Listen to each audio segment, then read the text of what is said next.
Assalamualaikum warahmatullahi wabarakatuh. Bertemu lagi dengan saya Desita Septiani pada mata pelajaran Praktikum Akuntansi Lembaga mengenai beban dan belanja di pemerintah daerah. Oke, langsung aja pada definisi beban dan belanja. 1. Beban. Beban adalah penurunan manfaat ekonomi atau potensi jasa dalam periode pelaporan yang menurunkan ekuitas yang berupa pengeluaran atau konsumsi aset atau timbulnya kewajiban.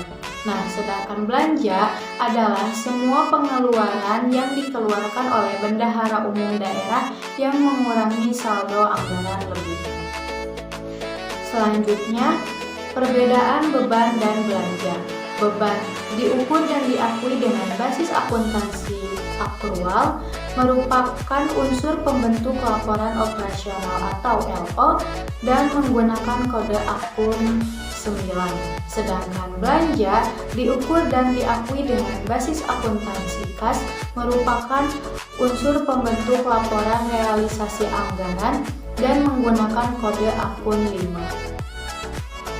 Selanjutnya, klasifikasi beban dan belanja. 1. Beban dan belanja pegawai. 2. Beban dan belanja barang dan jasa. 3. Belanja modal. 4. Beban dan belanja bunga, subsidi, hibah, dan bantuan sosial.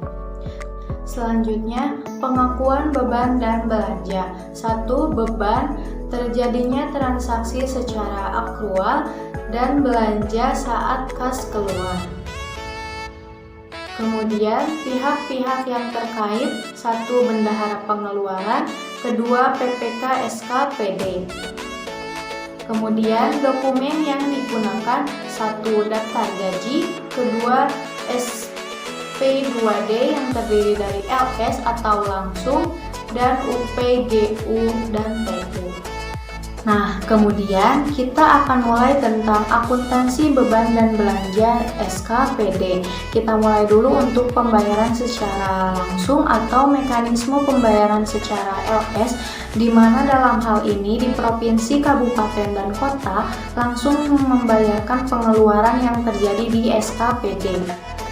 Contohnya yang pertama itu biasanya kalau untuk pembayaran secara LS ini yaitu untuk pembayaran yang relatif besar.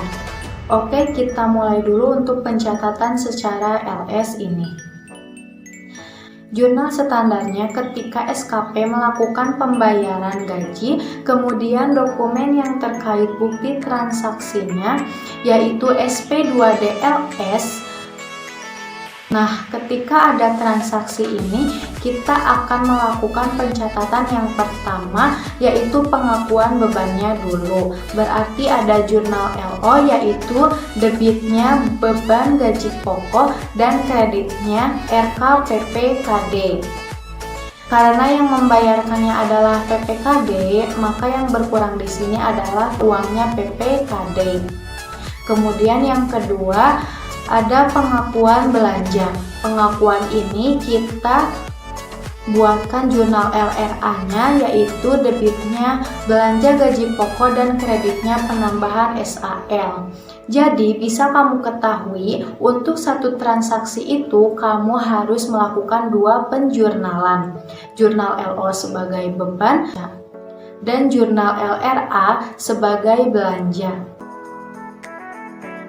Nah, lalu ada mekanisme pembayaran menggunakan uang persediaan atau UP, berarti dalam hal ini yang melakukan pembayaran untuk pengeluarannya yaitu SKPD itu sendiri. Kita contohkan, SKPD melakukan pembayaran untuk pengeluaran uang lembur karyawannya menggunakan SP2D UP. Berarti untuk jurnalnya yang pertama kamu harus akui dulu bebannya, beban uang lembur karyawan. Kemudian karena kita melakukan pembayarannya menggunakan uang persediaan, maka yang berkurang di sini adalah kas di bendahara pengeluaran itu untuk LO. Nah, kemudian yang kedua kita akui dulu belanjanya, jurnal LRA-nya yaitu belanja uang lembur karyawan, di debit dan di kreditnya pendapatan SAL.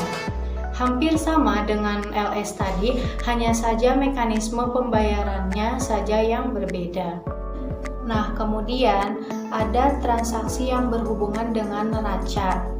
Kalau yang tadi kita sebutkan itu melakukan pencatatan menggunakan pendekatan laba rugi.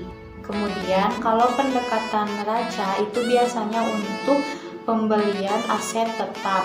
Misalkannya SKPD membeli kendaraan itu menggunakan SP2D LS. Nah, untuk kendaraan itu kamu tidak boleh bikinkan beban kendaraan. Berarti kamu harus bikinkan akun kendaraan. Berarti kamu harus bikinkan dia menggunakan pendekatan neraca. Dimana ketika kita memiliki kendaraan, berarti muncul akun kendaraan di debit dan di kreditnya adalah RK PPKD karena pembeliannya menggunakan SP2D LS. Kemudian baru muncul akun belanjanya. Belanja kita golongkan pada jurnal LRA. Debitnya belanja modal pengaduan kendaraan dan kreditnya adalah perubahan SAL. Sekian video kali ini, semoga bermanfaat. Mohon maaf bila ada kesalahan. Wabillahi taufiq wal hidayah. Wassalamualaikum warahmatullahi wabarakatuh.